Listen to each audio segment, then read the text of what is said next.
Hello everyone, good morning, welcome to the Vedanta Education. This is class 12th chemistry and today's new topic, new chapter, fresh chapter P block we are having to start. Okay, as per your syllabus we are having chapter number 7 P block. Okay, and today we are starting that chapter. Okay, और इससे पहले अगर अपन देखते हैं तो बच्चों हमने काफ़ी सारे लेक्चर्स, काफ़ी सारे टॉपिक्स के ऊपर हम कर चुके हैं. होपफुली आप लोगों ने उनको पढ़ा भी होगा. रिवाइज कीजिए, नोट्स बनाइए. प्रॉब्लम आती है तो just get in touch with me. Okay, and आज जो पी ब्लॉक है वो हम शुरू करते हैं. देखिए, पी ब्लॉक आपने 11th में भी पढ़ा होगा बच्चों, लेकिन पी ब्लॉक जो है उसके अंदर कितने ग्रुप होते हैं, कितने वर्ग होते हैं? 6 वर्ग होते हैं. ठीक है, उनमें से 2 वर्ग जो हैं आपके 11th क्लास के सिलेबस में थे, जो था आपका ग्रुप 12 एंड 13, 12वां और 13वां वर्ग जो पी ब्लॉक का पहला और दूसरा होता है वो आपने 11th क्लास के सिलेबस में पढ़ा है. और बचे हुए जो 4 ग्रुप हैं बच्चों, वो चारों ग्रुप अब अपने को 12th क्लास के सिलेबस के अकॉर्डिंग पढ़ना है, जिसमें ग्रुप 15 से अपने को पढ़ना है. 3 आपने उसमें पढ़े हैं. ठीक है, 15, 16, 17, 18 ये आपने 13, 14 आपने 11th में पढ़ा, और 15 से लेकर के 18th ग्रुप तक के अपने को किस में पढ़ने हैं? 12th के सिलेबस में पढ़ना है. ठीक है, चलिए अपन थोड़ा सा पी ब्लॉक के ऊपर बात कर लेते हैं कि पी ब्लॉक क्या चीज़ है, कहाँ आपको देखने को मिलता है और कैसे हम इसके बारे में डिस्कस करते हैं. देखिए, आपने जब पीरियोडिक टेबल पढ़ी तो आपने पढ़ा कि पी ब्लॉक जो है वो पीरियोडिक टेबल के बिल्कुल दाईं तरफ होता है. दाईं तरफ का भाग जो है वो क्या था? वो आपने पी ब्लॉक के नाम से पढ़ा है बच्चों. ठीक है, तो देखिए ये पी ब्लॉक है, और पी ब्लॉक के अंदर कितने वर्ग होते हैं बताइए बच्चों? 6 वर्ग होते हैं. 2, 3, 4, 5 और 6. ठीक है, 6 वर्ग हैं. तो ये है हमारे पास में, गुड कैच, वर्ग. ठीक है ना. अब आप ये देखिए कि जो पी ब्लॉक के वर्ग होते हैं वो कहाँ से शुरू होते हैं? 13वें नंबर से शुरू होता है बच्चों. ठीक है, सो दिस इज 13, 14, 15, 16, 17 एंड 18. इसी को हम क्या बोलते हैं? वर्ग, शून्य वर्ग भी कहा जाता है. क्या कहते हैं इसको? शून्य वर्ग भी कहते हैं, जीरो ग्रुप भी कहते हैं. ठीक है क्या? अच्छा, अब बताइए कि पीरियड कितने होते हैं? पीरियड कितने होते हैं इसके अंदर? 7वें पीरियड तक अपने को चलना है. देखिए, पहला पीरियड जो होता है उसमें हाइड्रोजन एस ग्रुप में आता है, और जो आपका हीलियम है यहाँ पर होता है ना, वो कहाँ आता है? इस पी के अंदर कोने पे. तो पहला पीरियड तो हो गया, पहला आवृत हो गया. उसके बाद दूसरे आवृत से यहाँ शुरू होता है. तो ये है आपके आवृत नंबर 2, 3, 4, 5, 6. ठीक है ना. We do not need to have period number 7. 7वें आवृत की हम बात नहीं करेंगे, क्योंकि बच्चों आपको किसी भी सिलेबस में 7वें आवृत की बात नहीं होगी. ना तो 12th में होगी, ना बीएससी में होगी, ना एमएससी में होगी, ना आपके नीट में होगी, ना जेडब्ल्यू में होगी. कोई कंपटीशन में आपको 7वां आवृत नहीं मिलेगा, क्योंकि उसके अंदर क्या है? अभी अनडिस्कवर्ड या पार्शियली डिस्कवर्ड एलिमेंट्स हैं. मतलब उनके अभी गुणों का पूरा जांच नहीं हुई है, पूरी खोज नहीं हुई है, इसलिए वो अभी वैकेंट है, मतलब अपूर्ण रूप से पड़ा हुआ है, इसलिए उसका डिस्कशन नहीं करते. ठीक है, देखिए अब अपन इसमें थोड़े से एलिमेंट्स की बात कर लेते हैं कि केड़े एलिमेंट्स इसके अंदर होते हैं और उनका नाम क्या है और उनको किस तरीके से इसमें वर्गीकृत करते हैं. ठीक है, ये बन गए हमारे डब्बे बन गए बच्चों. अब देखिए, इसके अंदर हमें मालूम है कि सबसे पहला जो वर्ग आता है ये वाले वर्ग हैं, और ये वाले जो है वो ये सब क्या है? वर्ग, और ये सारे के सारे क्या है? आवृत. ठीक है, अब देखिए आवृत नंबर 2 और वर्ग नंबर 13, ये दोनों यहाँ. इसका मतलब इसको हम क्या कहते हैं? बोरॉन फैमिली कहते हैं. Boron, aluminium, gallium, indium, thallium. ठीक है ना. ये सभी एलिमेंट क्या हैं? आपके वर्ग नंबर 13 के हैं, जो पी ब्लॉक का पहला वर्ग होता है. ठीक है, पी ब्लॉक का पहला वर्ग है. वैसे नंबर 13 है, किसके हिसाब से? पूरी पीरियोडिक टेबल के हिसाब से. ठीक है, फिर देखिए दूसरा वर्ग अगर आपका आता है, दूसरा वर्ग मतलब 14वां, उसके अंदर कौन होता है? कार्बन फैमिली होती है. ठीक है, कार्बन, सिलिकॉन, जर्मेनियम. ठीक है, and tin and lead, PB. Okay, उसके बाद में आपके आता है नाइट्रोजन फैमिली. तो नाइट्रोजन, फॉस्फोरस. ठीक है, arsenic, antimony, okay, and bismuth. Okay. उसके बाद में आपके आता है 16th ग्रुप के अंदर जो कौन होता है, oxygen family. Oxygen, sulphur, selenium, tellurium and polonium. Okay. उसके बाद में आपका वर्ग आता है 17, जिसको अपन हेलोजेंस बोलते हैं, जिसमें fluorine, chlorine, bromine, iodine and एस्टेटिन। Okay, this is एस्टेटिन। The last one is एस्टेटिन। Okay, ये सब चीज़ें आपकी पढ़ी हुई है बच्चों, एंड मैं उम्मीद कर रहा हूँ कि आपको ये सारी चीज़ समझ में आ रही है। केवल एक अपन इनको रिकॉल करने का एक तरीका बना रहे हैं, ठीक है। लास्ट में क्या होता है, हीलियम यहाँ पे आ जाता है। मैं इसको हटा करके लिखूँ, इसको देखिए, हीलियम ये क्या है, शून्य वर्ग 18वां भी बोलते हैं इसको, ठीक है। हीलियम हो गया, फिर क्या आता है नियोन, फिर क्या आता है आर्गन, फिर क्या आता है क्रिप्टॉन, फिर क्या आता है जीनॉन, फिर क्या आता है रेडॉन। ओके, तो यही होता है आपका पी ब्लॉक है।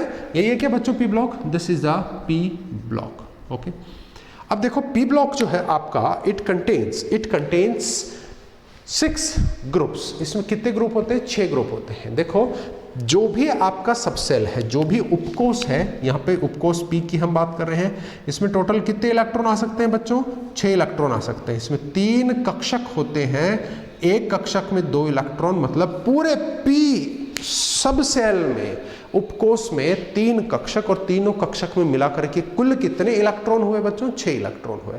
और जिस भी सब सेल में जितने भी इलेक्ट्रॉन है बच्चों, उतने ही उसमें वर्ग होंगे, बी रिमेंबर। तो यहाँ पे इस उपकोष में 6 इलेक्ट्रॉन है, इसलिए पी ब्लॉक के अंदर 6 ही वर्ग होंगे। ये आप क्लियर रखिए, ठीक है। डी के अंदर 10 इलेक्ट्रॉन आ सकते हैं, इसलिए उसमें 10 वर्ग होते हैं। आपके एस सब सेल के अंदर 2 ही इलेक्ट्रॉन आते हैं, क्योंकि उसमें एक ही कक्षक होता है, तो उसके अंदर 2 ही वर्ग होते हैं। और मैं ये उम्मीद कर रहा हूँ कि वर्ग, आवृत, ये सारी चीज़ें आप समझते हैं, ठीक है। वर्ग क्या होते हैं, वर्ग जो खड़ी लाइन है ना बच्चों, ठीक है, वो सब क्या है, ये वर्ग हैं। और जो तिरछी आड़ी लाइनें हैं, जिनको अपन क्षैतिज में बोल रहे हैं, इनको हॉरिजॉन्टल लाइंस को हम क्या बोलते हैं, ये जो रेखाएं हैं और ये जो कॉलम है, रेखाएं क्या है, आवृत, और यह है वर्ग, तो आप जानते हैं, ठीक है। अब देखिए आवृत कितने हैं बच्चों, इसमें 6 तक होते हैं, वैसे तो 7 होते हैं। पहले के अंदर हीलियम आता है, दूसरा, तीसरा, चौथा, पांचवा, छठा, और एक 7वां और आता है। और आवृत का जो संख्या है बच्चों, ध्यान देना, आवृत की जितनी संख्या है उतना ही उसके अंदर n की वैल्यू होती है, कोष की वैल्यू होती है, बाह्यतम कोष। अब देखिए हीलियम के अंदर आवृत कौन सा आता है, पहला, तो हीलियम में बाह्यतम कोष क्या होता है, पहला। आप बोरॉन की बात करोगे, इनमें सब की बात करोगे, तो इनमें आवृत आखिरी बाह्य आवृत कौन सा होता है, दूसरा, 2 नंबर तक होता है। इनमें 3, 4, 5, जैसा आपका आवृत वैसे ही क्या होते हैं, इनमें बाह्यतम कोष की संख्या होती है। भाई कौन सा कोष बाह्यतम है, क्योंकि आप लोग जानते हैं परमाणु संरचना, ऐसे बाहर की तरफ ये कोष चलते चले जाते हैं, ये न्यूक्लियस है, तो ये कितने हो गए, 1, 2, 3, मतलब 3 है। तो कोष की संख्या, बाह्यतम कोष कितने हैं, 3, और 3 किन में होंगे, जो तीसरे आवृत में है, तो इनके अंदर ये साइज रहेगा। क्लियर है क्या बात। अब आप ये सोच रहे होंगे कि सर मैंने ये तिरछी तिरछी जो बात लिखी है, ये वाली लाइन मैंने क्यों रेड पेन से मार्क की है, मैं इसको फिर से मार्क कर रहा हूँ। Why these are specifically marked with the red pen. तो आप लोगों के दिमाग में अगर ये बात आ रही है तो बहुत अच्छी बात है, नहीं आ रही है तो भी बहुत अच्छी बात है, क्योंकि हम किसी को गलत नहीं बोलते हैं। तो आप ये सोच रहे होंगे कि वाई इट इज़ सो, तो काफ़ी लोग समझ भी गए होंगे, इस लाल लक्ष्मण रेखा के नीचे की तरफ जो है वो सारे क्या हैं, धातु हैं, और इस लक्ष्मण रेखा के ऊपर जो हैं वो सारे अधातु हैं, नॉन मेटल हैं। और ये लक्ष्मण रेखा जो है ना बच्चों, इसी को क्या कहते हैं हम, लक्ष्मण की रेखा, जो रावण ने लांघ दी थी। और इसको क्या कह दिया था फिर कि भैया ये उपधातु हैं, सारे के सारे सबड़े के सबड़े उपधातु हैं। आपको एक छोटी सी प्रॉब्लम देखने को मिल सकती है। क्या प्रॉब्लम देखने को मिल सकती है कि एस्टेटिन और बोरॉन, कहीं कहीं पे आप पाएंगे कि बोरॉन को उपधातु नहीं मानते, बोरॉन को भी उपधातु माना जाता है। बोरॉन और एस्टेटिन ये दोनों भी उपधातु में काउंट आपको करना है, ठीक है। तो ये आपके पास में पी ब्लॉक ऐसा नजर आता है। अब अपन इसके अंदर कुछ बेसिक बातों के बारे में जानेंगे, क्या इसके अंदर होता है क्या नहीं होता, क्योंकि अपने को वर्ग 15 से पढ़ना है, 15, 16, 17, 18 ये 4 वर्ग अपने को 12th में पढ़ने हैं, तो अपने को थोड़ा बहुत इसके बारे में मालूम होना चाहिए। ठीक है, हमने इसके आवर्त देखे, वर्ग देखे, धातु, अधातु और उपधातु देखे। ठीक है, हम इसके कुछ गुणों की बात करते हैं। देखिए, मैं इसमें आपको सामान्य इलेक्ट्रॉनिक विन्यास समझाता हूं, क्योंकि ये चीजें बार बार आने वाली है। सामान्य इलेक्ट्रॉनिक विन्यास, ठीक है। सामान्य इलेक्ट्रॉनिक विन्यास पूरे पी ब्लॉक का अगर आप देखते हो तो वो क्या होता है, NS2 NP126। इनके अंदर बाह्यतम कोष जो है वो क्या होता है, S और P उपकोष वाला होता है, जिसकी संख्या, बाह्यतम कोष की संख्या क्या है, N। अब N क्या है, मैंने अभी भी आपको बताया, आवर्त की संख्या ही क्या है, बाह्यतम कोष की संख्या। तो जिस भी आवर्त का तत्व है उसी का वैल्यू N के बराबर होगा। जैसे बोरॉन, बोरॉन का आवर्त है सेकंड, तो सेकंड अगर है तो बोरॉन के अंदर बाह्यतम कोष में N की वैल्यू क्या होगी, 2, तो 2s2 2p126। अब ये 126 का क्या लफड़ा है बच्चों, जैसे मैं लिख देता हूँ एग्जाम्पल, मैंने बोरॉन के लिए लिखा है, तो बोरॉन आपका सेकंड पीरियड में आ रहा है, तो N की वैल्यू मैंने रख दी 2, और ये लीजिए। अब इसमें 126 है, तो 126 हमें क्या लिखना पड़ेगा बच्चों, 126 के अंदर हमें लिखना पड़ेगा कि आपका कौन से आवर्त के अंदर वो तत्व है, वो देख लीजिए, वही P के अंदर इलेक्ट्रॉनों की संख्या होगी। आप बोलेंगे 13वें आवर्त में वर्ग में है, तो सर क्या मैं P के अंदर 13 इलेक्ट्रॉन कर दूं, नहीं बच्चों, P में कौन सा वर्ग है, वो P का, ये तो पहला ही वर्ग है ना, तो P1 कर दिया। सपोज कीजिए मैं इस नाइट्रोजन की बात करता हूँ, बताओ नाइट्रोजन कौन से आवर्त में है, सेकंड में ही है ना, देखो तो मैंने लिखा 2s2 2p, और इलेक्ट्रॉन P के अंदर कितने इलेक्ट्रॉन बताने हैं, नाइट्रोजन कौन से में है, फर्स्ट, सेकंड, थर्ड में है, P3। क्लियर है क्या बात आपको? तो यह है इसका सामान्य इलेक्ट्रॉनिक विन्यास, इसमें सबका आ गया। और आप जनरली अगर किसी पर्टिकुलर एलिमेंट का लिखना चाहें तो आप ऐसे लिख सकते हैं। समझ में आती है क्या बात? जरा ये देखिए कि ये जो इलेक्ट्रॉनिक विन्यास है उसके 2 तरीके हो गए हमारे पास, 3 तरीके। कौन कौन से? P उपकोष में इलेक्ट्रॉन। देखो, या तो हो सकता है कि उसके अंदर 3 इलेक्ट्रॉन है, या हो सकता है उसमें 6 इलेक्ट्रॉन है, या हो सकता है उसमें इन दोनों के अलावा क्या हो सकता है, 1, 2, 3, ये हो गया 4 और 5, है ना। क्योंकि P उपकोष में टोटल कितने इलेक्ट्रॉन होते हैं बच्चों? मैं ये उम्मीद कर रहा हूं कि छोटी छोटी बातें आपको आती है, मैं रिकॉल करवा रहा हूं। बताओ P उपकोष में टोटल कितने इलेक्ट्रॉन होते हैं? 6 होते हैं। 6 के अंदर जो आपका पहले वर्ग में है ये, इनमें P1 आएगा, ये P2, P3, P4, P5 and P6। Again घूम करके वो यहाँ आएगा, तो P1, P2, P3, P4 इस तरीके से चलता है। अब देखिए इसमें ये जो 1 से लेकर के 6 तक इलेक्ट्रॉन P में भरते हैं उसको हमने 3 सिचुएशंस में बांट लिया। ये क्या हो गया? अर्धपूरित, है ना। ये क्या हो गया? पूर्णपूरित,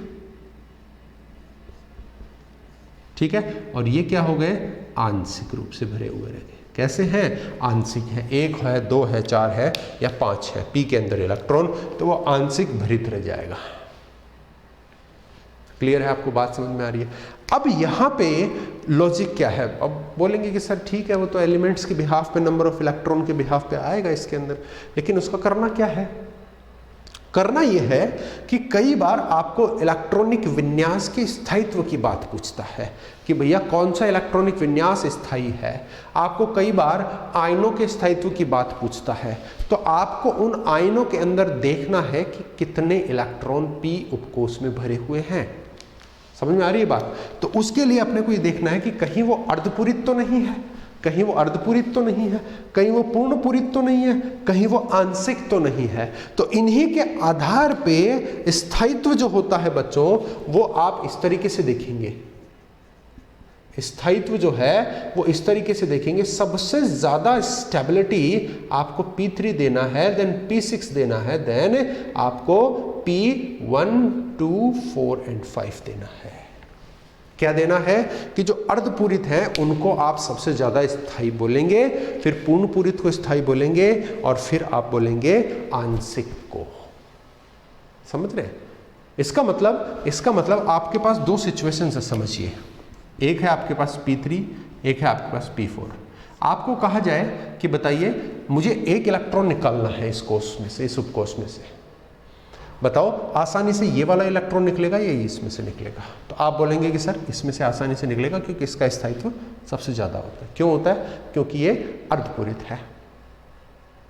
अब जरा आप ये सोचिए कि अगर इसमें से मैं एक इलेक्ट्रॉन को माइनस कर देता हूं तो यहाँ पे कितने बच जाएंगे? 2। जो क्या कर रहे हैं हम, इसको स्थायी से अस्थायी में ले जा रहे हैं। भैया कौन चाहेगा अपनी अच्छी जिंदगी को छोड़ के खराब जिंदगी में जाना? कौन चाहेगा? नहीं चाहेगा ना। इसका मतलब इसको यहाँ से लाना बड़ा मुश्किल है। लेकिन इसमें से अगर मैं एक इलेक्ट्रॉन निकालता हूं तो ये कहाँ पे चला जाएगा? P3। अरे स्थायी, बड़ी अच्छी जिंदगी, सुंदर जिंदगी में जा रहा है। ये तो भागेगा, दौड़ेगा। जरा सा इशारा करेंगे, ओए एक इलेक्ट्रॉन देना इसको, ये ले एक इलेक्ट्रॉन, तुरंत फेंक के मारेगा, ले ले। क्यों? क्योंकि वो एक इलेक्ट्रॉन ही तो दिक्कत कर रहा है इसको, यही तो इसको P4 बना रहा है। अगर ये इसको फेंक देगा तो P3 में पहुंच जाएगा। वाह, मजे हो गए इसके। तो ऐसा ही तो चाहेगा है? अरे मजे हो रहे हैं तेरे, दे दे इलेक्ट्रॉन, दे दिया, स्थायी हो गया। ये काम है इनका। क्लियर है क्या आपको बात? चलिए आगे बढ़ते हैं। और अगर इसमें आप जनरल, ये हमने इसके इलेक्ट्रॉनिक विन्यास के ऊपर जनरल बात कर ली है बच्चों, ठीक है। कुछ और प्रॉपर्टीज पे बात करते हैं जो आपके काम में आने वाली है, डायरेक्टली आपके काम में आने वाली है, ठीक है। देखिए, परमाणु या आयनिक त्रिज्या, ठीक है। अब देखो बच्चों, इसके अंदर साइज, सीधे शब्दों में, कोई तोड़ मरोड़ की बात नहीं करेंगे, सीधे शब्दों में साइज मतलब इन तत्वों के आकार का क्या लेना देना है। तो आपने 11th क्लास के अंदर ट्रेंड ऑफ प्रॉपर्टीज पढ़ा था, ठीक है। ट्रेंड ऑफ प्रॉपर्टीज का मतलब क्या है? उसके गुणों का पुनरावर्तन, उनके गुणों की उपस्थिति की बात की थी। और एक साधारण एक लाइन आपने 11th में पढ़ी है, उस लाइन को तोड़ मरोड़ के मैं और जोड़ूंगा उसके अंदर, क्योंकि आप बड़े हो गए हो। अब आपने एक लाइन क्या पढ़ी थी कि पीरियोडिक टेबल में, आवर्त सारणी के अंदर, अगर आप बाएं से दाएं जाते हैं या टॉप से बॉटम जाते हैं, दो सिचुएशंस है, ठीक है। ऊपर से नीचे जाने पर कहाँ जाओगे? ऊपर से नीचे बिल्डिंग पे से थोड़ी जाओगे, कूदोगे थोड़ी। वर्ग में ऊपर से नीचे जाने पर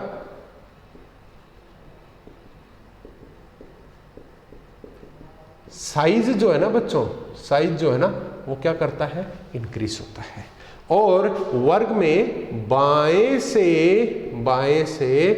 दाएं जाने पर, ये दो सिचुएशंस हैं, साइज जो है वो कम हो जाएगा। क्लियर है क्या आपको ये बात? ये बात आपको क्लियर है? क्यों है? कारण भी आप समझ सकते हैं, क्योंकि आप अगर टॉप टू बॉटम जा रहे हैं बच्चों, तो देखो बोरोन की आप बात कीजिए। मैंने कहा जितने आवर्त है उतने ही कोष होंगे। ये बोरोन का केंद्रक है, पहला कोष अपने को टोटल कितने करने? 2 कोष करने। ये है साहब हमारे पास बोरोन। लेकिन आप टॉप टू बॉटम जा रहे हैं, एल्यूमिनियम पे पहुंच गए, तो एल्यूमिनियम का केंद्र हो गया। एल्यूमिनियम कौन से आवर्त में है? 3rd में। मतलब बाह्यतम कोष कैसा हो गया इसका? 3, पहला, दूसरा, तीसरा। बताओ बच्चों बड़ा कौन है? एल्यूमिनियम। अंधा भी बता सकता है, एल्यूमिनियम इज लार्जर। साइज बढ़ गया ना। तो क्यों बढ़ा साइज टॉप टू बॉटम जा रहे हैं? तो क्योंकि कोष की संख्या बढ़ रही है। बिल्कुल सादा बात बोलेंगे, है ना। सादा जीवन उच्च विचार, ठीक है। चलो जी, ये बात तो हमें समझ में आ गई। लेफ्ट टू राइट वाली क्या बात है? इधर से उधर जाने वाली क्या बात है? साइज घट क्यों रहा है भैया? क्या हो रहा है? आप लेफ्ट टू राइट जाते हैं, आपने बोरॉन की साइज ये देखी, लेफ्ट टू राइट के कार्बन पे पहुंचे। भैया कार्बन भी तो उसी वर्ग का है, उसी में भी तो 2 ही कोष हैं, दूसरा बाह्यतम कोष है, तो 2 ही कोष हैं। This is carbon, this is boron. अरे भैया कोई फर्क नहीं है, ये बनाने में थोड़ा छोटा बड़ा हो सकता है, ह्यूमन एरर है, थोड़ा सा ध्यान रखना। ये थोड़ा बड़ा बना, ये छोटा। आप संख्या गिनिए, कक्षकों की संख्या गिनिए, 2 हैं, 2 हैं, बराबर हैं। फिर आप बोलोगे कि सर वो तो साइज घटा रहे हो आप, बराबर क्यों कर रहे हो? इसको घटाओ, कैसे घटेगा? तो बच्चों ध्यान दीजिए कि जब भी आप क्या करते हैं, बोरॉन से कार्बन में पहुंचे, तो बोरॉन के अंदर टोटल इलेक्ट्रॉन कितने होते हैं? 5 इलेक्ट्रॉन होते हैं, ठीक है। कार्बन में कितने होते हैं? 6 इलेक्ट्रॉन होते हैं, ठीक है। इसके अंदर भी प्रोटॉन कितने होते हैं, वही 5, और वही प्रोटॉन इसमें कितने होते हैं, 6। तो जब भी आप क्या करते हैं, एक ही कोष में इलेक्ट्रॉन बढ़ाए जा रहे हैं, बढ़ाए जा रहे हैं। ये पांचों इलेक्ट्रॉन में से पहले में कितने हैं, ये 2 हैं साहब, 1s2, ठीक है। दूसरे में कितने, दूसरे में क्या क्या होता है, एक s होता है, ये लीजिए 2s2, और फिर क्या होते हैं 2p1, ये है साहब। तो तीसरा इलेक्ट्रॉन भी तो इसी में आएगा, क्योंकि इसका भी 2 है, इसका भी 2, तो ये दूसरे कोष में 2 तो ये s के और एक p का। समझ में आई क्या बात। अच्छा, कार्बन में गए तो कार्बन में क्या होता है, 1s2, 2s2, 2p2, ये है विन्यास। तो पहले में 2, ये 2, पहले में 2 इलेक्ट्रॉन मैंने भर दिया। अच्छा जी, खुशी खुशी की बात है। लेकिन दूसरे में गौर करना, 2 तो ये s के हैं और p में भी 2 हैं। ये लीजिए, ये 2 तो s के हो गए और ये 2 p के हो गए। अब जरा आप बोरॉन और कार्बन को कंपेयर कीजिए बच्चों। बोरॉन और कार्बन में आप देखेंगे कि वो जो इलेक्ट्रॉन एक्स्ट्रा आया यहाँ पे 5 और यहाँ पे 6, वो जो एक्स्ट्रा इलेक्ट्रॉन आया वो भी उसी कोष में भरा जिस कोष में बोरॉन में था। बोरॉन में भी दूसरे कोष में है, इसमें भी दूसरे कोष में। और जब भी आप ऐसा काम करते हैं, कैसा काम, इलेक्ट्रॉन को बार बार नए इलेक्ट्रॉन को उसी कोष में भरते जाते हैं, तो क्या होता है, इफेक्टिव न्यूक्लियर चार्ज, प्रभावी नाभिकीय आवेश बढ़ता है। नाभिकीय आवेश की बात कर रहा हूं, पॉजिटिव होता है नाभिक। इलेक्ट्रॉन नेगेटिव बोलता है आजा इधर, नाभिक पॉजिटिव, इलेक्ट्रॉन नेगेटिव बोलता है आजा इधर, खींच लेता है। तो ये जो बाहर के इलेक्ट्रॉन थे वो थोड़े से अंदर की तरफ, साइज छोटा, साइज छोटा।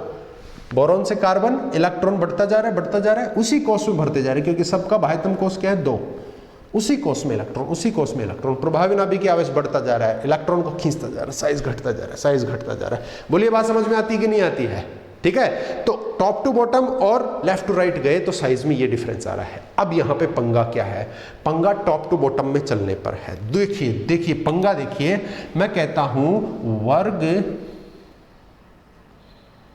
में, या मैं कहता हूं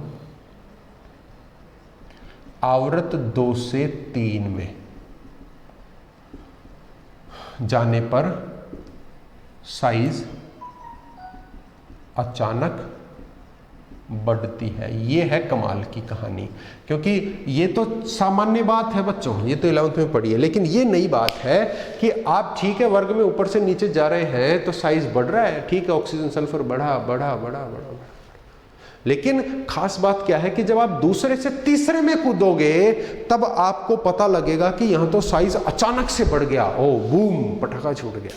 क्यों बढ़ा, कारण क्या है, कौन कह रहा है क्यों, कारण, उसका फर्क क्या है वो भी अपने को पढ़ना पड़ेगा। इसका फर्क पड़ता है, इसीलिए मैं आपको ये बता रहा हूं, ठीक है। जैसे आप नाइट्रोजन से कूदे फास्फोरस के ऊपर तो साइज बढ़ेगा, लाजमी है, हम बोल भी तो रहे हैं कि साइज बढ़ेगा टॉप टू बॉटम जाने पर। लेकिन जितना हम सोच के चल रहे हैं कि भैया एक कोष बढ़ गया, इतना था इतना हो जाएगा, फिर कूदेंगे आगे फास्फोरस से आर्सेनिक में, फिर इतना हो जाएगा, फिर इतना हो जाएगा, ऐसे बढ़ना चाहिए। लेकिन इतना था, बूम, इतना हो गया, अचानक से बढ़ा। क्यों, क्यों,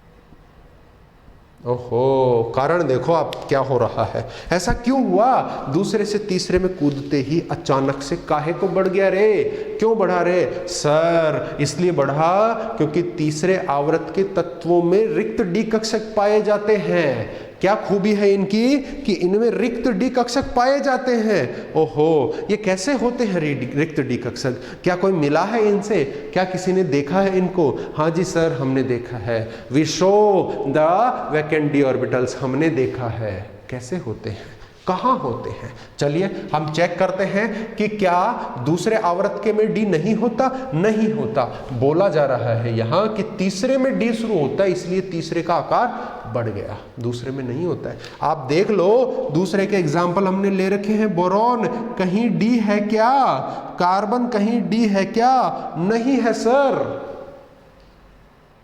तो चलो तीसरे का कोई एग्जाम्पल लो, फिर समझाओ हमें। मैंने ले लिया फॉस्फोरस। फॉस्फोरस कौन से आवर्त में है? थर्ड में। तो तीसरे से पहले पहले क्या होता है? 1s2 2s2 2p6। तीसरे में आ जाता है S 3s2 3p। ये है इसका बाह्यतम बच्चों। ये यहां नजर डालिए, n को 3 कर दिया, ये हो गया। p के अंदर कितने इलेक्ट्रॉन? 1 2 3। तीसरे में है 3। अरे वाह वाह वाह, क्या सुंदर तरीके से इलेक्ट्रॉनिक विन्यास लिखा। आपको डी नजर आ रहा है क्या? नहीं है सर। फिर आप कैसे कह रहे हैं कि तीसरे में डी आ जाता है? एक शब्द लिखा है यहाँ पे, रिक्त। इसका मतलब है आ तो गया लेकिन खाली पड़ा, और जो खाली है उसको मैं क्यों लिखूंगा यहाँ पे? खाली तो पता नहीं क्या क्या पड़ा है।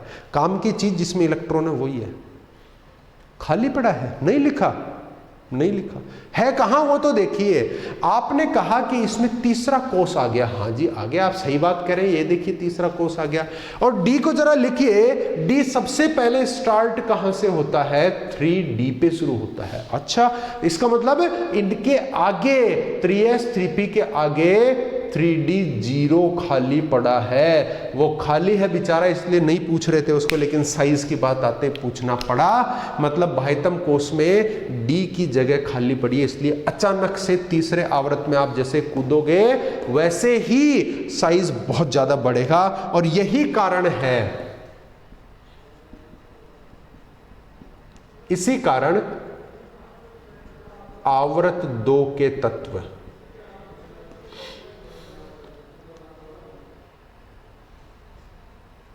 वर्ग से गुणों में भिन्नता दर्शाते हैं। देखो कितने कमाल की बात कही है। अच्छा, पीरियडिक टेबल जो बनी थी, आपने 11th में पढ़ा है, मेंडलीव को पढ़ा है, उसके बाद में आपने पढ़ा कि मॉडर्न पीरियडिक टेबल होती है, आधुनिक, जिसको हम यूज करते हैं, बोर्ड पे लगाते हैं, दीवारों पे लगाते हैं। उसमें ये कहा गया है कि इलेक्ट्रॉनिक विन्यास के आधार पे हमने इनको वर्गीकृत किया है भैया, ठीक है, वर्गीकृत किया है। और उसमें कहा गया कि इसको ऐसे इलेक्ट्रॉनिक विन्यास से वर्गीकृत करेंगे तो आपको मिलेगा कि वर्ग में जो भी तत्व सेट होंगे ना, उनके गुण एक जैसे आएंगे। अच्छा, कमाल की बात है। इसका मतलब वर्ग 15 के सभी तत्वों के गुण बराबर बराबर है, एक जैसे हैं। ठीक है, मान लेते हैं। लेकिन जो वर्ग कोई सा भी ले लो, उसका अगर दूसरा आप देखोगे तो उसके गुण अलग होंगे। दूसरा आवर्त में बोरोन अपने इस परिवार से अलग गुण दर्शाएगा, कार्बन अपने परिवार से अलग, नाइट्रोजन अपने परिवार से अलग, ऑक्सीजन अपने परिवार से अलग, फ्लोरीन अपने अलग परिवार से अलग गुण दर्शाएगा। क्यों दर्शा रहा है? क्योंकि भैया उसका मूड खराब हो गया, क्योंकि बाकी यहां से तो डी आना शुरू हो जाता है। इनमें 3d है, इनमें 4d है, इनमें 5d है, इनमें 6d है। बोलता है, ये सारे मिलके बोलते हैं कि हमारे बाकी परिवार वालों को तो एक्स्ट्रा एक डी दे दिया, हमें नहीं दिया। ये नाराज है सारे के सारे, इनमें डी नहीं है। तो उस डी की उपस्थिति नहीं होने के कारण, उसकी अनुपस्थिति के कारण ये क्या करते हैं, ये प्रॉपर्टीज अलग दर्शाते हैं। रिक्त डी अनुपस्थित।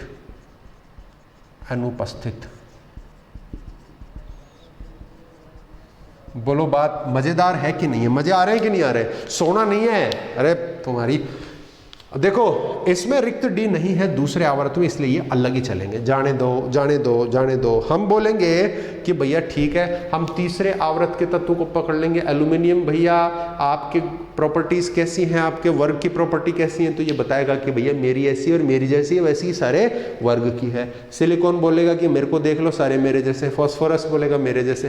तो इसीलिए तीसरे आवर्त के तत्वों को प्रदर्शनकारी तत्व बोलते हैं, रिप्रेजेंटेटिव एलिमेंट्स बोलते हैं। क्यों? क्योंकि उस वर्ग के गुणों की शुरुआत तीसरे आवर्त से होती है, अपने अपने वर्ग में। क्योंकि दूसरे वाले तो पंगा कर गए ना, डी नहीं होने की वजह से नाराज हो गए, तो भिन्नता दर्शा रहे हैं। ठीक है, मरने दो ना इनको। इसीलिए आपको ध्यान रखना बच्चों, जो भी वर्ग आप पढ़ोगे तो आपको उस वर्ग के दूसरे आवर्त के तत्व के ऊपर बहुत दिमाग लगाना पड़ेगा। कुचमादी करते हैं ये, आपको वर्ग 15 पढ़ना है तो नाइट्रोजन कुचमादी करेगा, इसके ऊपर आपको बहुत मेहनत करनी पड़ेगी, 4-5 लेक्चर लगाने पड़ेंगे और पेज भरने पड़ेंगे, और क्वेश्चन भी वहीं से आता है। कारण है ये। अच्छा, इस आकार के ऊपर एक और कहानी है, है ना। बड़े बूढ़े बोलते हैं, एक और कहानी कहते हैं वो कि भैया जब आप आकार चेक करोगे ना, तो आप जैसे ही दूसरे आवर्त के तत्व से कूदे तीसरे में, तो आकार बूम करके अचानक से बढ़ गया। ये कारण और निवारण हमने यहाँ कर लिए। लेकिन आप कूदे फास्फोरस से आर्सेनिक, ठीक है साहब 10 पॉइंट बढ़ गए, है ना।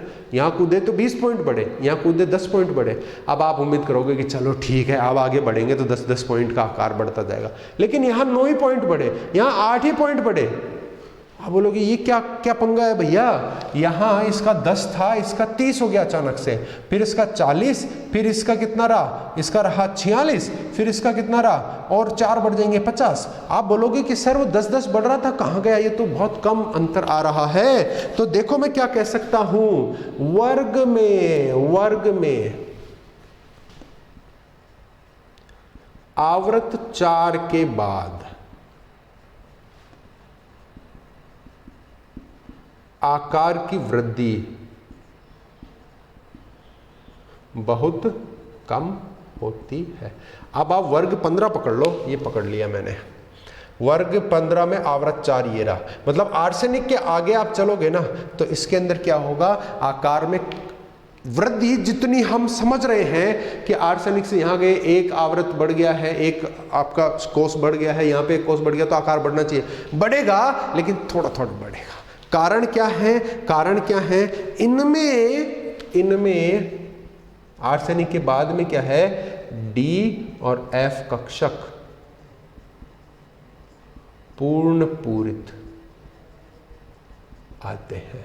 अब आप जरा ध्यान से देखना बच्चों, बहुत क्लियर कट दिमाग से सोच लेना कि 4F जो कक्षक होते हैं बच्चों, देखो इनमें तो क्या था, रिक्त डी था, तीसरा डी रिक्त था, इसलिए इन्होंने पंगा किया। इसमें क्या आ गया, तीसरा डी तो भर गया लेकिन चौथा डी आ गया, ठीक है। इसमें तीसरा डी भर गया लेकिन चौथा डी आ गया, क्योंकि आप आर्सेनिक का इलेक्ट्रॉनिक विन्यास भर के देखो बच्चों, आप इसी को करके देख लो। आर्सेनिक कौन से आवर्त में, चौथे में, तो यहाँ क्या लिखूंगा मैं, 4s2 4p, और आर्सेनिक 1 2 3 तीसरे वर्ग में है, तो यहाँ क्या आ जाएगा 3। तो ये क्या हो गया, 4s2 4p3, ये हो गया आर्सेनिक का इलेक्ट्रॉनिक विन्यास। आर्सेनिक का इलेक्ट्रॉनिक विन्यास क्या है, आखिरी लिख रहा हूं मैं, बाह्यतम लिख रहा हूं, 4s2 4p3, ये है साहब। अब आप बोलोगे कि साहब इसमें कोष चौथा है, तो तीसरा कोष भी तो आया होगा अंदर। हाँ जी आया है, पीछे है, दिखा नहीं है मैंने।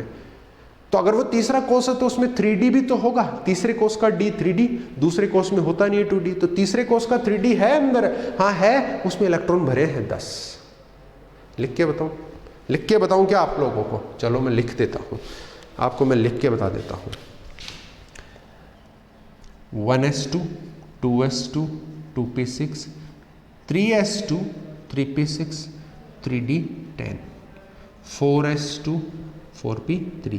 आप बोलोगे सर ऐसे तो होता नहीं, डी तो इन दोनों के बीच में आता। अरे बीच में ले लो, ऐसे भी लिख सकते हैं, ठीक है। अब देखो जरा, डी जो इनके पास तीसरे वाले आवर्त वालों के पास खाली था, चौथे वालों का भर गया है, लेकिन जब फोर्थ इनका आवर्त चालू हो गया बच्चों, कोर्स, तो इसमें 4d भी तो होगा खाली वाला।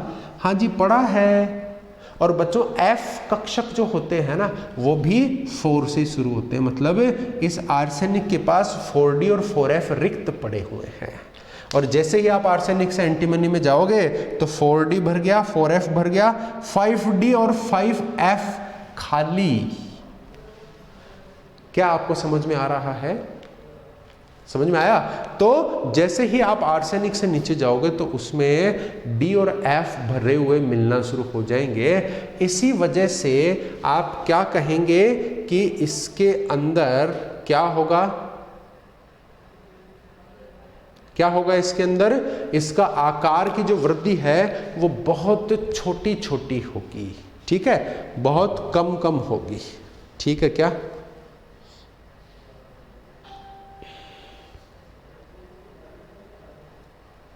ठीक है ना। 4F में इलेक्ट्रॉन कब आएंगे बच्चों, जब वो आप बिस्मथ में पहुंच जाओगे ना, जब 4F में इलेक्ट्रॉन आएंगे, क्योंकि F क्या होता है, n-2 होता है।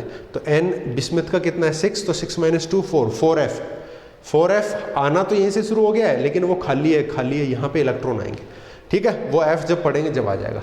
बताओ आकार में इतनी बात समझ में आई क्या? तो ये दो जो प्रॉब्लम थी ना, सेकंड से दूसरे वर्ग में आवर्त में जाने पर आकार में दिक्कत आ रही है, तो प्रॉपर्टीज में चेंज आएगा, अपन आगे पढ़ेंगे जब ये अपने को बार बार सामने आएगा, इसलिए अपन ने डिस्कशन किया। और यहाँ से यहाँ तक जाओगे तो फिर से हमें दिक्कत आएगी, क्योंकि वहाँ पे भी आकार में वृद्धि होनी चाहिए, लेकिन जितनी होनी चाहिए उतनी होएगी नहीं, उसका भी कारण और निवारण हमने यहाँ पे किया। बोलिए आपको समझ में आ रहा है कि नहीं आ रहा है? आ गया समझ में? ठीक है, तो ये इसकी सामान्य कहानियां हैं बच्चों, जो आपके पी ब्लॉक के जितने भी एलिमेंट हैं उनके ऊपर लागू होती हैं। अब अपन क्या करेंगे, इनके अंदर एक एक वर्ग को लेंगे। तो अब हम शुरू करते हैं वर्ग पहला, जो क्या है हमारा वर्ग नंबर 15। हम वर्ग 15 की बात करेंगे बच्चों, ठीक है। चलिए अब देखिए, अगर आप वर्ग 15 की बात करते हैं तो आपके पास उसके एलिमेंट्स सामने लिखे हुए हैं, आपको कोई दिक्कत नहीं आनी चाहिए, और दिक्कत नहीं आएगी तो हमें बहुत मज़ा आने वाला है। क्या मज़ा आएगा देखिए, बहुत मज़ा आने वाला है। मैं इस पीरियडिक टेबल के वर्ग और आवर्त रखूंगा, और वर्ग कौन सा रखूंगा? केवल और केवल 15वां, क्योंकि उसी को तो हम पढ़ने जा रहे हैं, उसी को तो हम पढ़ने जा रहे हैं बच्चों, ठीक है। ये दोनों तरफ से मैं जितने भी रामायण हमने लिखी है उसको मिटा देता हूँ। अब आप ध्यान दीजिएगा, पहला वर्ग अपन पढ़ेंगे, और पहले वर्ग को मैं थोड़ा सा स्लोली चलूंगा, क्योंकि आपके लिए नई चीज़ है, तो आप थोड़ा सा, मैं धीमे चलूंगा, आपको समझ में आ जाएगा। लेकिन बच्चों बी रेडी, आगे जब 15 के बाद वर्ग 16, 17, 18, 19, 20 होते हैं क्या? नहीं होते ना, है ना। तो हम आगे पढ़ते जाएंगे, लेकिन थोड़ी तेज चलेंगे, ठीक है। तो यह है आपका वर्ग 15, वर्ग 15, ठीक है। अब आप देखो वर्ग 15 में कौन कौन होते हैं? नाइट्रोजन और फॉस्फोरस तो क्या है? ये है अधातु, नॉन मेटल्स। देखो ये लास्ट में क्या है? धातु। क्योंकि आप ध्यान दे लेना बच्चों, ये जनरल प्रॉपर्टीज होती हैं, वर्ग में ऊपर से नीचे जाने पर आकार बढ़ता है, ठीक है साहब। और आकार जब भी बढ़ेगा बच्चों, धात्विक गुण बढ़ते हैं। कौन से गुण बढ़ते हैं? धात्विक गुण, मेटेलिक प्रॉपर्टी बढ़ती है। कब? टॉप टू बॉटम जाने पर। ध्यान देना, ये मैं टॉप टू बॉटम चला गया लास्ट, और ये ऊपर ही ऊपर। आकार छोटा है ऊपर वाले का, ये नीचे वाले का बड़ा। बताओ इसके बाह्यतम कोश का इलेक्ट्रॉन यहाँ है और इसका यहाँ है, कौन से इलेक्ट्रॉन को निकालना आसान होगा? इस वाले को, क्योंकि नाभिक प्लस है और ये माइनस है, इनके बीच में आकर्षण है, ये प्लस है और ये माइनस है। ये पास पास में तो आकर्षण ज्यादा, ये दूर दूर है तो आकर्षण कम। तो साइज जितना बड़ा होगा, बाह्यतम कोश से इलेक्ट्रॉन को निकालना उतना ही आसान है ना। और मान लीजिए किसी एलिमेंट से आप इलेक्ट्रॉन निकालोगे तो वो कैसा बन जाएगा? पॉजिटिव बन जाएगा ना। और धातुओं की प्रकृति कैसी होती है? पॉजिटिव ही तो होते हैं। Na+, पोटेशियम K+, Fe3+, है, ये सब क्या होते हैं? धातुएं पॉजिटिव होती हैं। और पॉजिटिव कब होगी? जब इलेक्ट्रॉन निकलेगा। इलेक्ट्रॉन कब निकलेगा? जब साइज बड़ा होगा, तभी तो आसानी से निकलेगा। इसका मतलब टॉप टू बॉटम जा रहे हैं तो साइज बढ़ रहा है, और साइज बढ़ रहा है इसका मतलब धात्विक गुण बढ़ रहा है। तो ये धातु, ये अधातु, और किधर से गुजर के आएंगे? ये मिक्स प्रॉपर्टीज, इनको हम क्या कहते हैं? उपधातु। तो इनकी क्या है? मिक्स, मिली जुली सरकार है। ये कुछ धातुओं के गुण भी दर्शाएंगे, कुछ अधातुओं के गुण भी दर्शाते हैं। बोलो आपको समझ में आता है क्या? तो आपका जो वर्ग 15 है, ये आपके जो इसमें धातुएं, जो भी तत्व हैं, वो कौन कौन है मैं नाम लिख देता हूं। दिस इज नाइट्रोजन, ये है नाइट्रोजन, ये है फॉस्फोरस, ये है आर्सेनिक, ठीक है, ये है एंटीमनी, ठीक है, ये है bismuth. All these are elements of group 15। और इसके अंदर अगर आप देखते हैं तो इनको निकोजन्स भी बोलते हैं। निकोजन मतलब वे जो फर्टिलाइजर मतलब उर्वरक का निर्माण करते हैं, ठीक है क्या? जरा देखना, उपलब्धता की मैं बात करता हूं। देखो नाइट्रोजन जो होता है 78% होता है वायुमंडल में, होता है कि नहीं होता है? लेकिन अगर आप उसको अर्थ क्रस्ट के अंदर, मतलब भूपरपटी में, भूपर्पटी का मतलब क्या है, मिट्टी, खदान खोदते हैं ना, उसकी बात करते हैं। उसमें नाइट्रोजन दो तरीके से मिलता है, एक NaNO3 के फॉर्म में मिलता है और एक KNO3 की फॉर्म में मिलता है। लवणीय फॉर्म है और इसको क्या बोलते हैं बच्चों, ध्यान देना, इसको बोलते हैं चिली साल्ट पीटर। क्या कहते हैं इसको, चिली साल्ट पीटर। और इसको क्या कहते हैं, इंडियन साल्ट पीटर। ठीक है क्या, इसको बोलते हैं इंडियन साल्ट पीटर। नाम याद रखना, एक बार इस पे से क्वेश्चन पूछा हुआ है। ठीक है, तो ये है इसकी नाइट्रोजन की उपलब्धता। अच्छा, इसके अलावा जो भी आपके लिविंग बींग्स हैं, जो सजीव हैं, उनमें कार्बनिक होते हैं, सजीवों में कार्बन होता है, कार्बनिक यौगिक होते हैं। और कार्बनिक यौगिक जैसे प्रोटीन वगैरह, उनके अंदर क्या होते हैं, अमीनो अम्ल। अमीनो अम्लों में क्या होता है, नाइट्रोजन। तो नाइट्रोजन प्रकृति में कहाँ कहाँ हो गया, लवणों में हो गया, जैसे Chile saltpetre, Indian saltpetre. और वायुमंडल के अंदर नाइट्रोजन गैस कितनी होती है, 78% के आसपास होती है। ठीक है क्या। इसके अलावा आप फास्फोरस की बात करते हैं, फास्फोरस की बात करते हैं, तो ये क्या होता है, मुख्यतया कोई चट्टानें होती हैं, ठीक है, कई चट्टानें होती हैं, उनके रूप में पाया जाता है। ठीक है ना, चट्टानों के रूप में पाया जाएगा। जैसे आप इसमें कह सकते हैं कि एपेटाइट वर्ग के अंदर होता है। ठीक है, मुख्यतया यह है एपेटाइट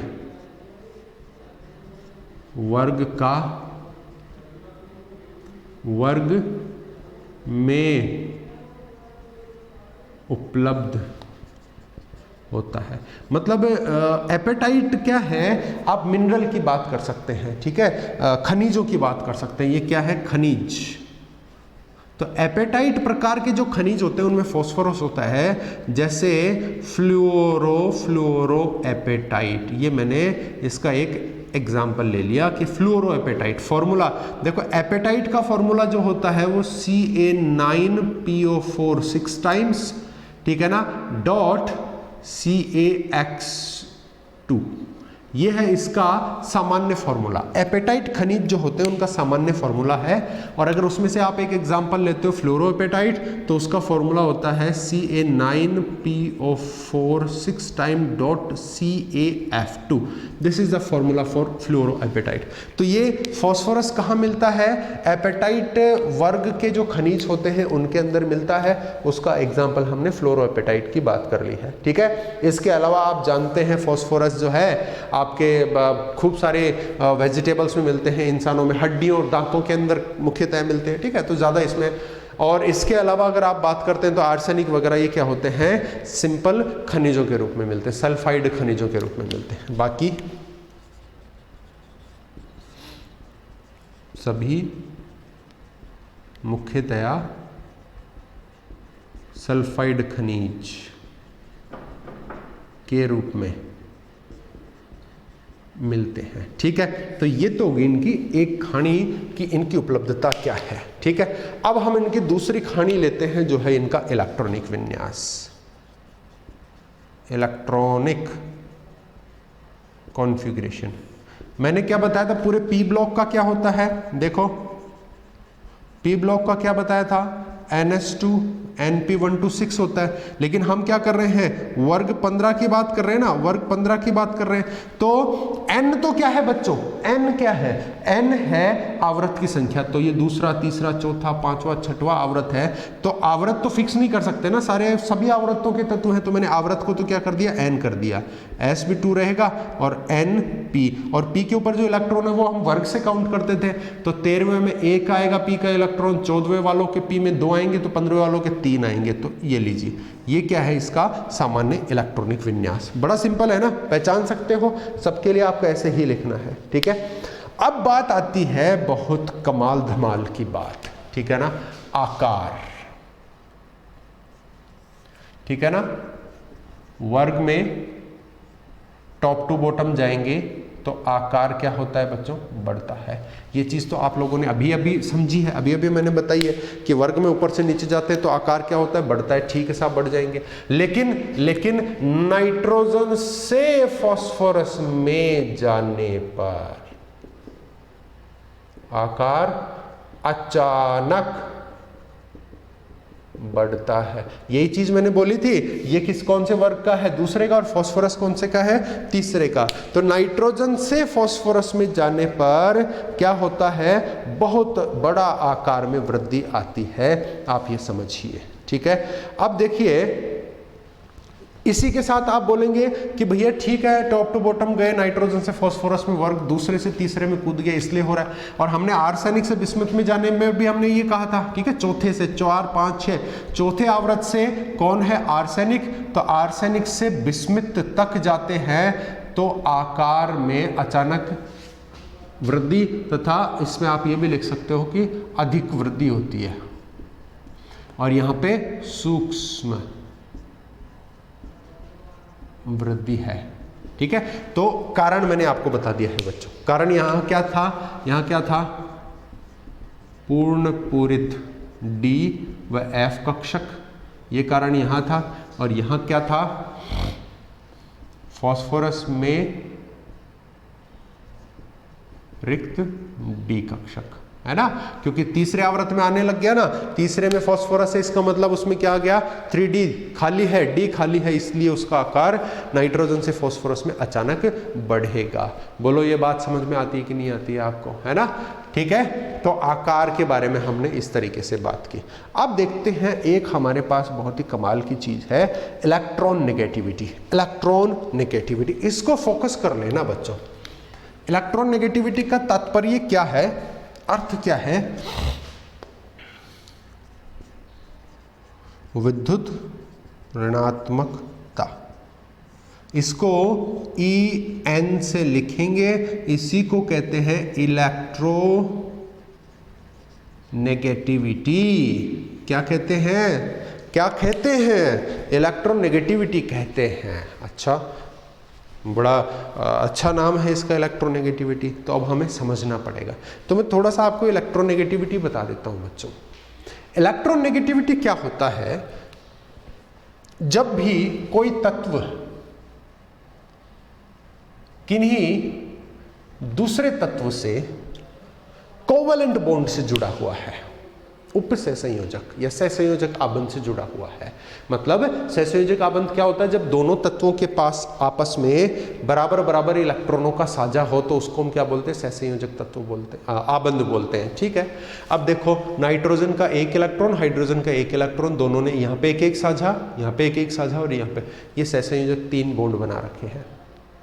लेकिन नाइट्रोजन के वैद्युत ऋणात्मकता बहुत ज्यादा है। इसका मतलब क्या है, इसका मतलब है कि नाइट्रोजन की साझित इलेक्ट्रॉन युग्म, देखो एक इसका है यहाँ पे और एक इसका है, तो दोनों का 1-1 इलेक्ट्रॉन होकर के एक युग्म बन गया।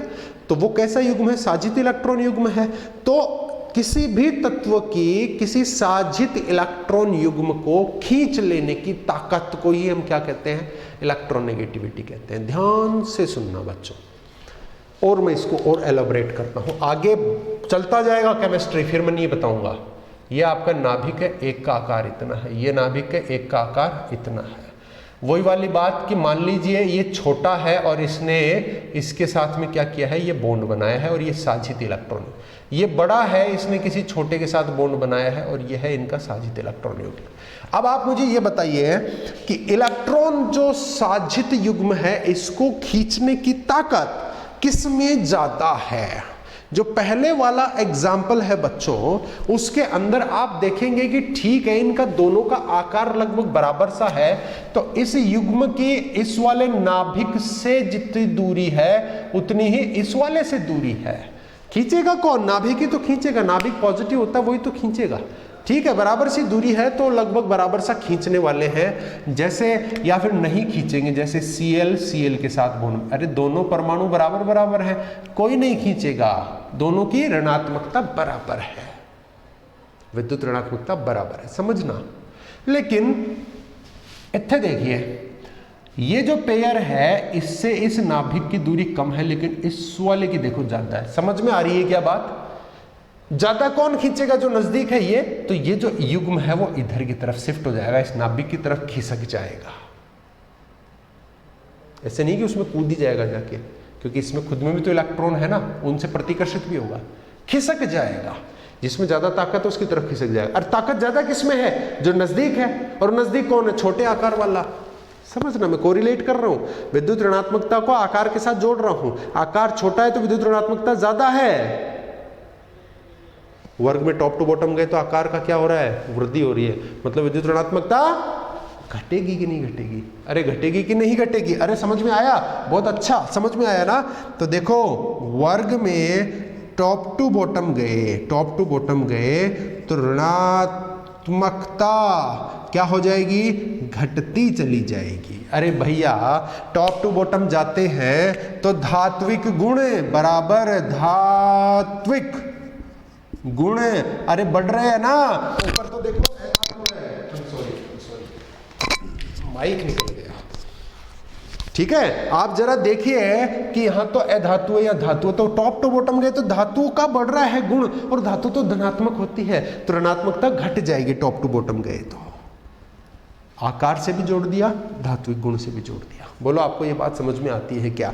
तो टॉप टू बॉटम गए तो आकार बढ़ा, आकार बढ़ने के कारण ही विद्युत ऋणात्मकता घटी। विद्युत ऋणात्मकता घट रही है मतलब धनात्मकता बढ़ रही है, धनात्मकता बढ़ रही है इसका मतलब उसकी धात्विक गुण बढ़ रहा है। अब आ जाइए बहुत ही सुंदर तरीके से अगले गुण पे बात करते हैं, वो है इसका आयनन ऊर्जा।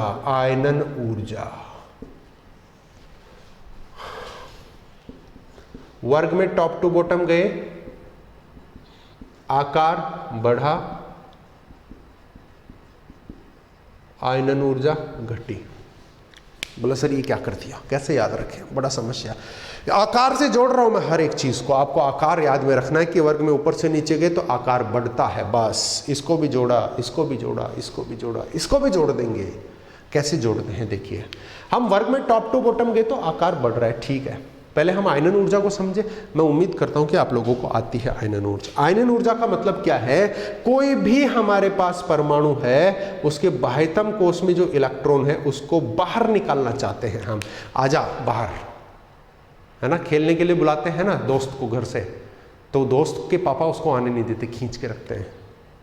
हम क्या करते हैं, उसके पापा को रिश्वत देंगे, दोस्त को छुड़ा के ले आएंगे। अब अगर पापा सख्त हैं उसके तो रिश्वत ज़्यादा लगेगी, पापा बिल्कुल नॉर्मल हैं तो रिश्वत बहुत कम लगेगी। ये रहे पापा, इस दोस्त को बाहर निकालना है तो ये पापा को ऊर्जा देनी पड़ेगी। ऊर्जा मतलब रिश्वत, इसी को आयनन ऊर्जा कहते हैं बच्चों।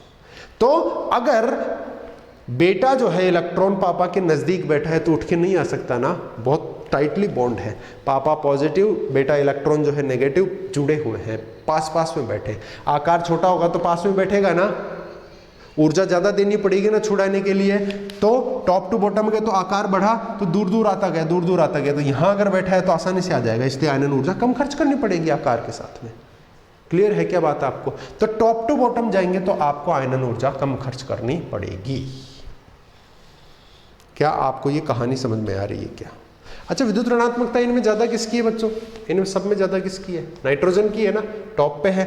देखो बॉटम की तरफ जा रहे हैं तो ऋणात्मकता घटती है, तो टॉप में है, इसकी ज्यादा है।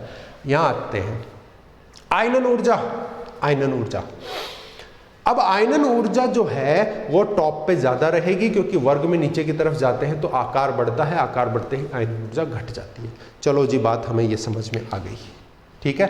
मतलब नाइट्रोजन है आपका, नाइट्रोजन से आपको नाइट्रोजन प्लस और एक इलेक्ट्रॉन निकालने के लिए यहां जो ऊर्जा देनी पड़ रही है वो है आयनन ऊर्जा। और जिसका आकार छोटा होगा, सबसे छोटा आकार नाइट्रोजन का है, इसलिए सबसे ज्यादा ऊर्जा नाइट्रोजन को ही देनी पड़ेगी एक इलेक्ट्रॉन निकालने के लिए, क्योंकि सबके इलेक्ट्रॉन जो हैं वो समान है। ये समान होने चाहिए, आप जब भी कंपेयर कर पाओगे। ये तो एक ही वर्ग के हैं तो सबके इलेक्ट्रॉनिक विन्यास, तो बाह्यतम इलेक्ट्रॉन कहाँ से निकालना पड़ेगा? पी में से ना, बाहर तो यही है, तो पी में से सबके से इलेक्ट्रॉन निकालना पड़ेगा। इनमें से इसके पी में से इलेक्ट्रॉन निकालोगे तो ऊर्जा सबसे ज्यादा देनी पड़ेगी, इसके में से निकालोगे तो सबसे कम देनी पड़ेगी, क्योंकि इसका इलेक्ट्रॉन बहुत बाहर बैठा है। क्योंकि ये कौन से आवृत में आ गया? छठे में। तो इसमें आप इलेक्ट्रॉनिक विन्यास क्या लिखोगे? 6s2 6p3, छठे में बैठा है और इसका दूसरे में बैठा है, तो दूसरा वाला तो नाभिक के नजदीक है ना, ऊर्जा ज्यादा देनी पड़ेगी। क्लियर है? अच्छा देखिए, अगर आप किसी तत्व में, तत्व की विभिन्न आयनन ऊर्जा का क्रम। पहली आयनन ऊर्जा सबसे कम होती है, सेकंड आयोनाइजेशन एनर्जी थोड़ी ज़्यादा होती है, थर्ड आयोनाइजेशन एनर्जी और भी ज़्यादा होती है। कारण क्या है, मैं क्या इससे समझाना चाहता हूं आपको, वो देखिए। पहली दूसरी का मतलब क्या है, मान लीजिए हमारे पास एक ये तत्व है, इससे मैंने ये एक इलेक्ट्रॉन बाहर निकाल लिया, तो ये किस में कन्वर्ट हो गया, E+ में। यहां पे जो ऊर्जा खर्च करनी पड़ी वो क्या है बच्चों, फर्स्ट आयोनाइजेशन एंथैल्पी। इससे दर्शा रहे हैं मैं I फॉर आयोनाइजेशन, है ना। इससे मैं कहता हूं कि एक और इलेक्ट्रॉन को निकाल लूं तो ये कैसा हो जाएगा, 2+ हो जाएगा कि नहीं होगा।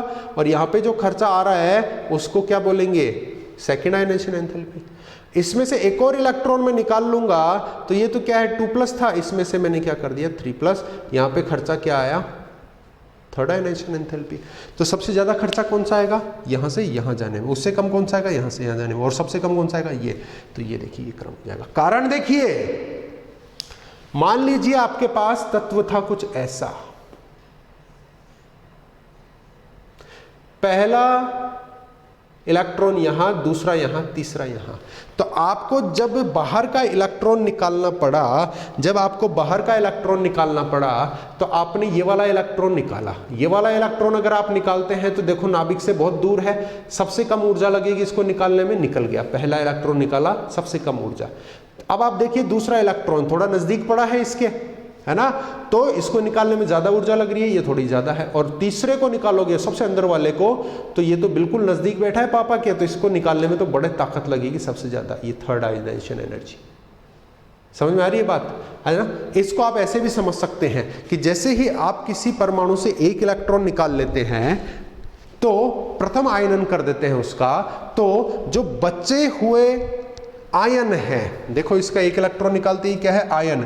अब इसका प्रभावी नाभिकीय आवेश बहुत ज्यादा हो गया। प्रभावी नाभिकीय आवेश मतलब नाभिक का इलेक्ट्रॉन पे वास्तविक आकर्षण, एक्चुअल में कितना आकर्षण है। पहले ये मान लीजिए इसमें 6 इलेक्ट्रॉन थे, तो इस तत्व में जो नाभिक था वो 6 इलेक्ट्रॉनों को खींच रहा था, है ना, 6 जनों को खींच रहा था। यहां पे से एक इलेक्ट्रॉन हमने निकाल लिया। अब वही नाभिक तो वही है, नाभिक को कभी चेंज नहीं कर सकते आप। अब वही नाभिक कितने इलेक्ट्रॉनों को खींच के रखा है इसके अंदर, 5 को। तो जो आदमी 6 को रोक रहा था वो 5 को तो और भी अच्छे से रोकेगा ना। अब उन 5 में से आपको एक और निकालना है तो ताकत ज्यादा लगानी पड़ेगी ना, इसलिए सक्सेसिव आयोनाइजेशन एंथैल्पीज ज्यादा होती चली जाती हैं। समझ में आ रही है बात। ये तो है सामान्य ट्रेंड।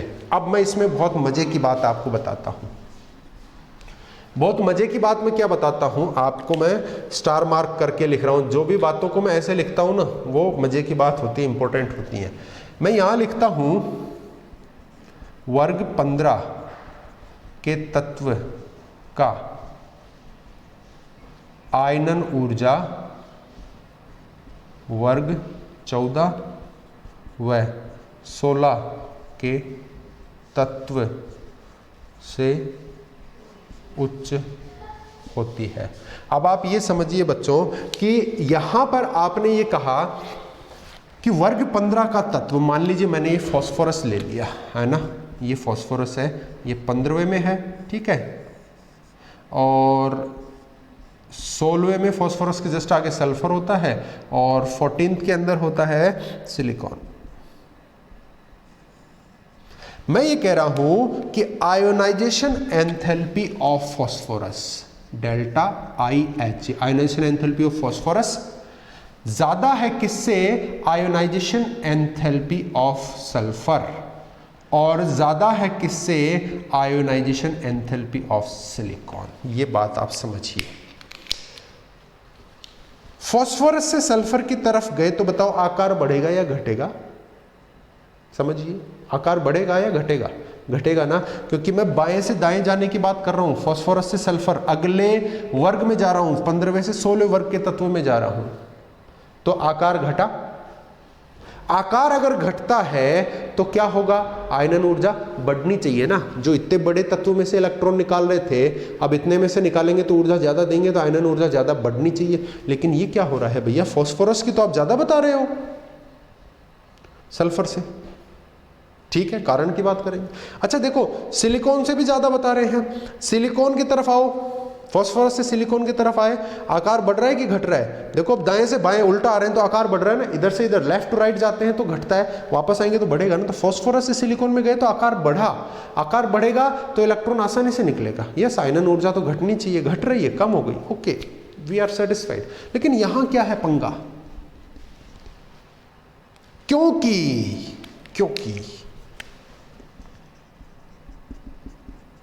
एक लाइन में बोलूंगा क्योंकि इसमें माथापच्ची मैं पहले कर चुका हूं।